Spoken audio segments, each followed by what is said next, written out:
Alright everybody, welcome back on into another match here in Beyond All Reason. Today we have an 8 versus 8 on Starwatcher. It's an East versus West map. Let's take a look at our team leaders. For the red team, we have Super Lux, Armada Commander, coming in the frontline position. For the blue team, we have RG-22 with a Cortex Commander, also in the front line, just on the southern side here. This map is very, very wide open. Not a lot of terrain to have to deal with. A couple little ponds in the center. I expect a lot of vehicle usage on this one. There is only a few places that bots can get to, so you'll see those taken, but then maybe some artillery put up there, and that's about it. There should be, I'm anticipating anyways, one air player per side, and we have Adaman for the red team going air. On the blue side, haven't spotted an air player yet. Hopefully somebody transitions into it. Otherwise, if Adaman is worth their weight in bombing, they will dismantle the blue side. There's some scouts coming out here. We got Tigs and Rovers going across for the red team, followed up by some grunts here. We should see an front line set up sort of like this. Looks like purple is going to switch into air.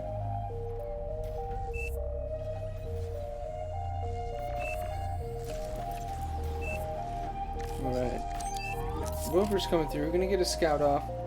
The Blitz is here. They're not reacting, though, so this Rover could get some damage done. Commander's in position, but line of sight's going to block him from these turbines here. Does get the first one. Another one picked up in the middle of the field by a Blitz. Looks like Fuchsia's ticks are starting to make their way into enemy territory. See what's up. One lone grunt is going to go say hello to Papa El Gringo's commander. It will quickly die. Goodbye. Tick was spotted, but we got a thug coming out here from Sweaty Fish.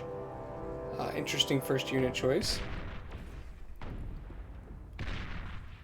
Does miss the tick, but there's an exploiter all the way back here in the back line, which can't complain about it because it just picked up the run by.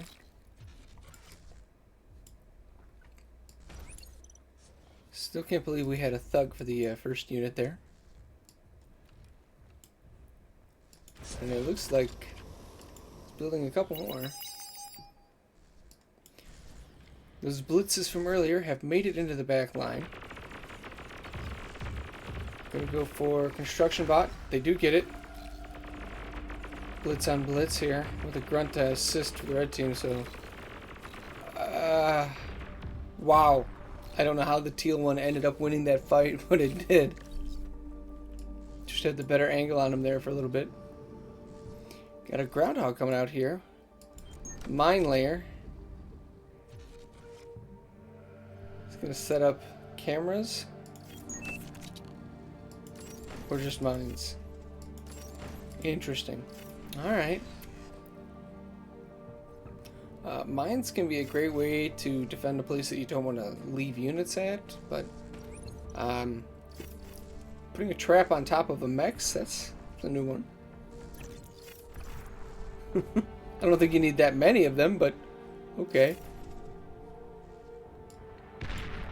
Thugs here from Sweaty Fish trying to take out these rovers. In the end, it's the exploiter that's been getting the kills.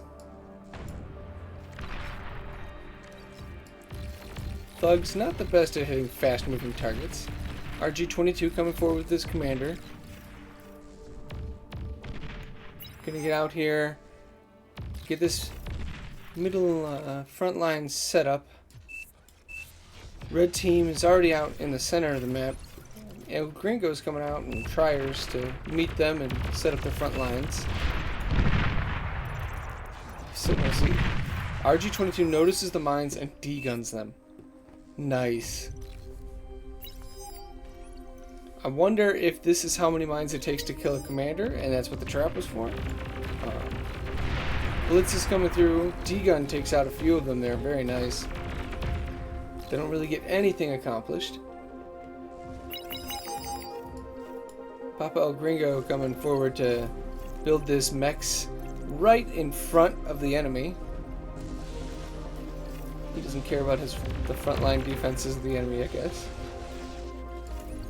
It is worth more, but I have a feeling that it's going to get taken out by some form of artillery, whether that be Shell Shocker or Wolverine.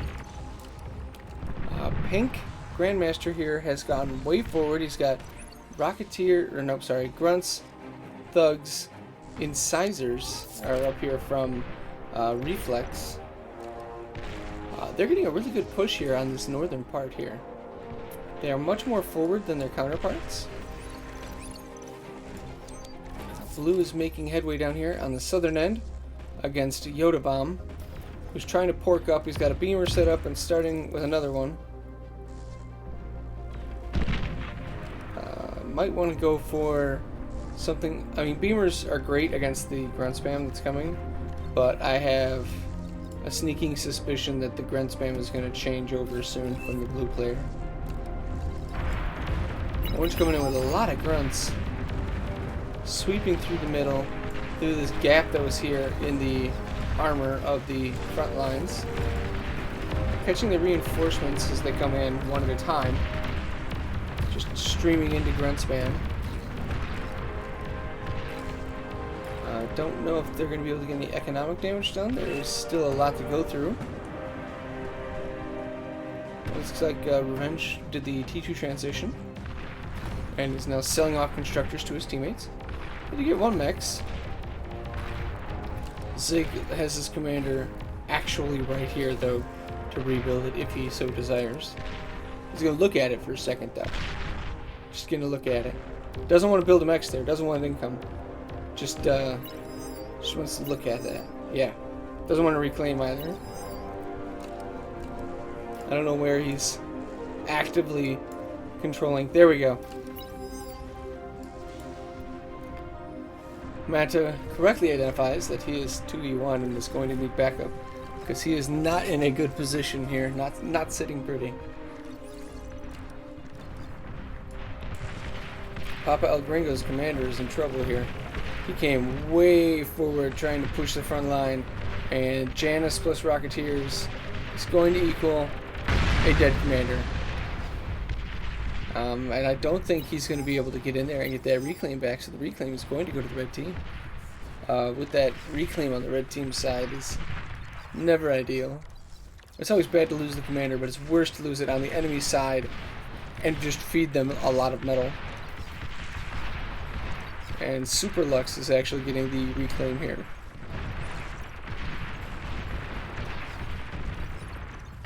Gringo is trying to push back in, but he just doesn't have the units for it. They may not get pushed all the way back, though. There's some thugs here to backstop this. Thugs are actually very decent against medium tanks and Janus as far as standing in a line. Not good at chasing it, but standing and withholding, or preventing somebody from running over you, they're very good at. Oh man. Grandmaster is just pushing through Revenger up here on the top. Looks like the north might crumble soon. Triers is responding though, sending some medium tanks. Don't know if they're going to make it in time. There's Pounders here, Thugs, Rocketeer, well, Aggravators, same difference. Nothing built up on the high ground. A couple pieces of artillery up here, or a heavy laser tower, would really make it more difficult for this to come through. Look at all this pork back here from Grandmaster, jeez. And he was winning with the push. Where'd he get all that metal? My gosh.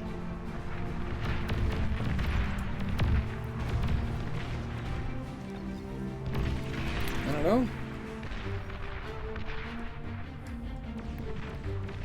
Orange and red still have control over the center.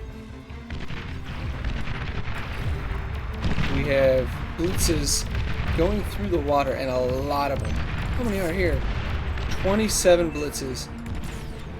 I don't see a direct answer for these close enough.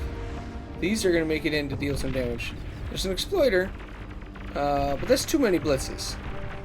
One exploiter down. These need to fan out, though. The point of sending this many in is to get mexes and deal economic damage.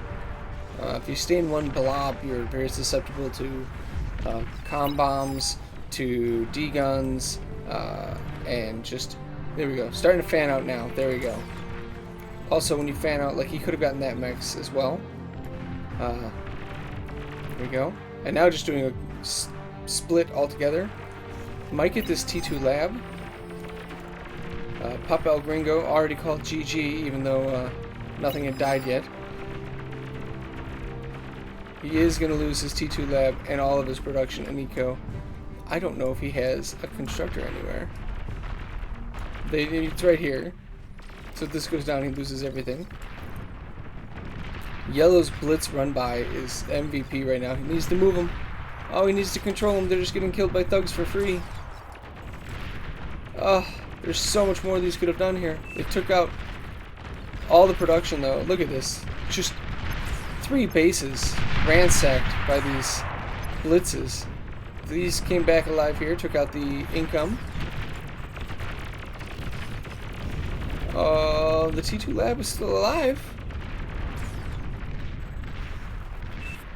LMJ keeps his lab.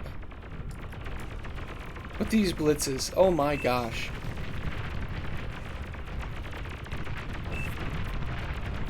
Wow. Wow. All told, you're talking 2 players completely wiped out, another one gutted for their income. Amazing for just 27 blitzes.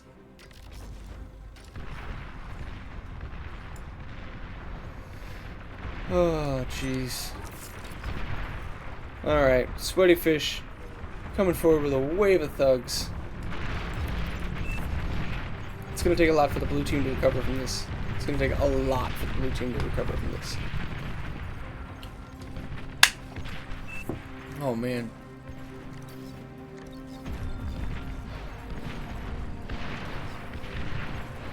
Not really getting it in the middle.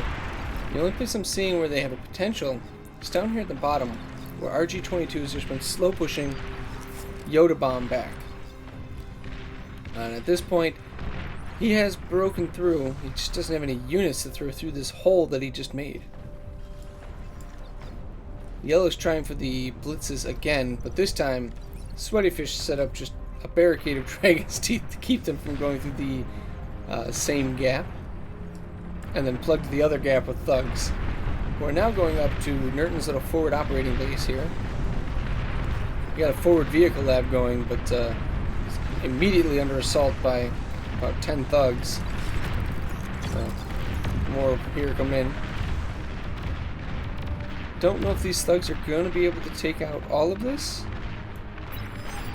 They're doing a good job with kiting the commander, though, preventing them from getting D-gunned down. These incisors are getting a lot of free shots off. Same thing with the pounder, though. There we go.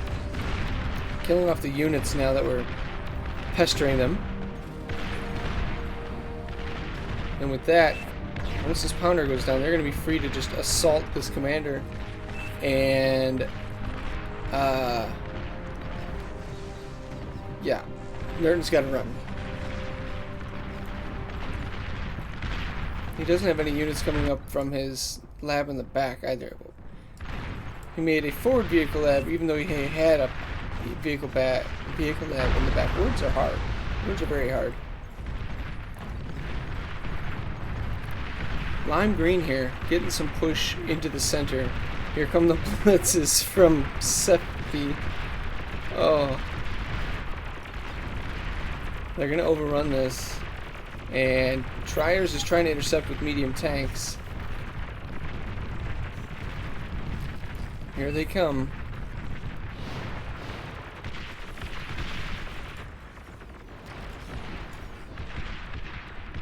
They took a right turn at Albuquerque there.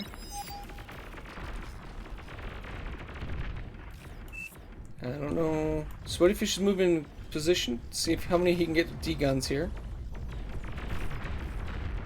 Didn't even try. They steered clear. A couple mexes, a couple LLTs go down. Blue is now under assault. And it's not looking good for him. There's fiends in here, which definitely can mop these up. The base making it very difficult to actually get on top of the blitzes. And it's chain reaction here. Oh, sad. And that's why we put spacing between buildings. Alright, well, blue economy just took a huge hit. There's still one blitz in here, just pinging away at this lab. Finally, it's taken out. Not as bad as the first time that we had the blitzes come through, but still a lot of economic damage. I don't know if that one was worth the 30 blitzes, though.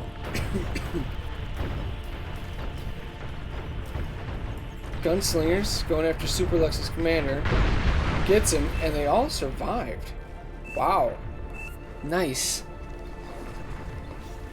Very nice. See if somebody can get on top of this and reclaim that commander's body. Gunslinger's now coming in against the aggravators. Just chewing them up. There's Sheldon up here, but not in a big enough number yet.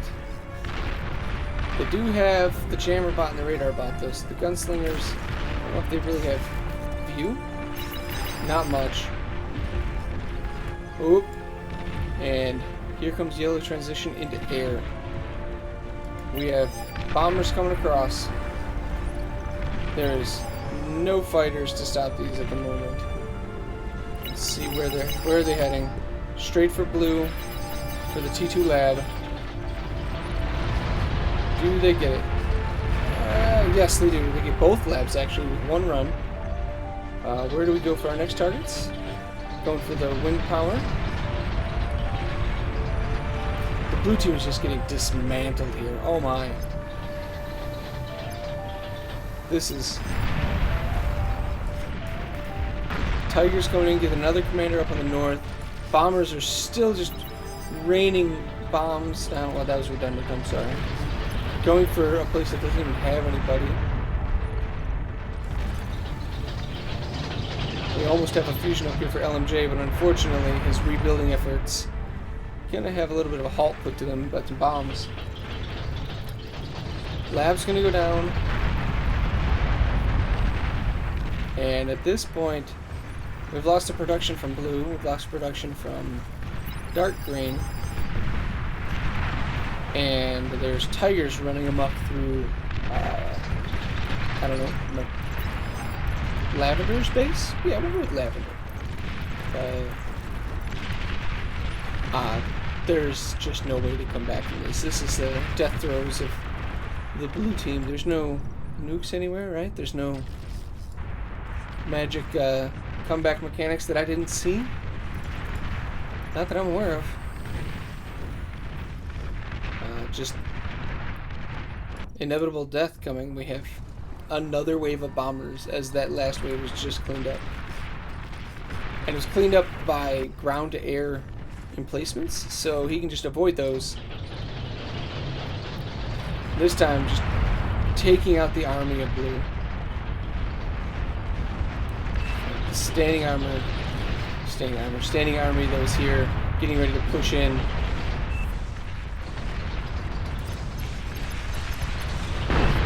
RG-22 goes down.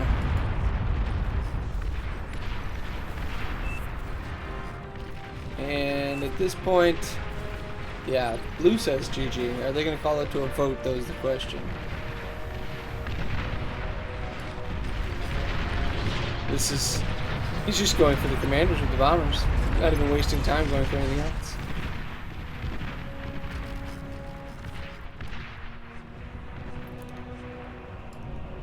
I think the final push here is going to be with this Czar.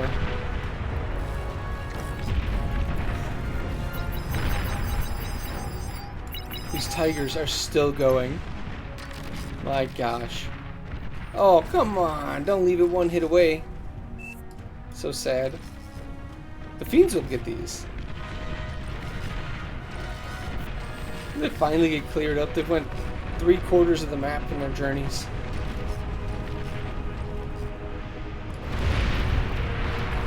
Czar just humbling the enemy enforcements here.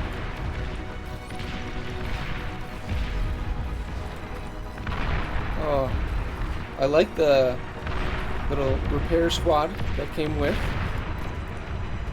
Gives a lot of longevity to this guy.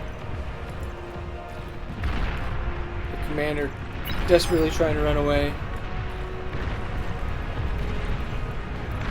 Oh, and every shell from this thing, just so many units die. Decent amount of T1.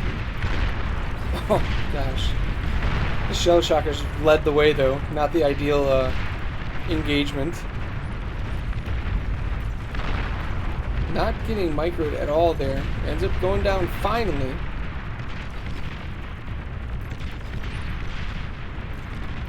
Gosh, it pushed back everything so far. I don't even know how the blue team is still trying to fight this out. I mean, the income is almost 50% higher for the red team. We've got mortars, well, Mausers, with lightning tanks aplenty coming down the center, being held off by a couple fiends. And crossbows are not exactly the best counter to anything on the ground, because they don't shoot at the ground.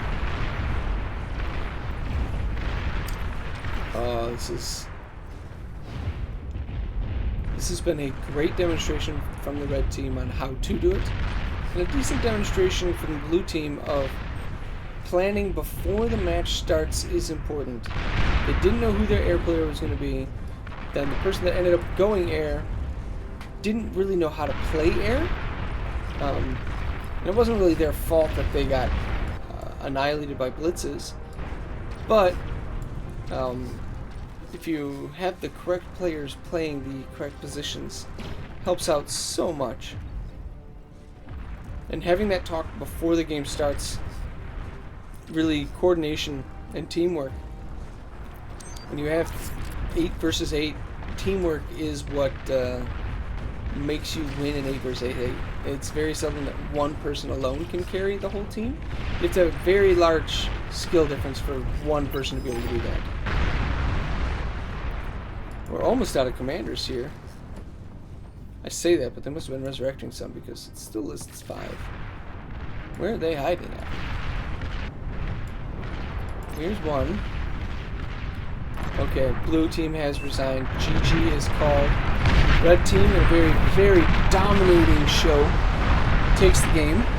If you guys like this, please leave me a like below. If there's anything you want to see or anything I can improve upon, leave me a comment in the comment section. Battle ended. Otherwise, thank you, and we'll see you again.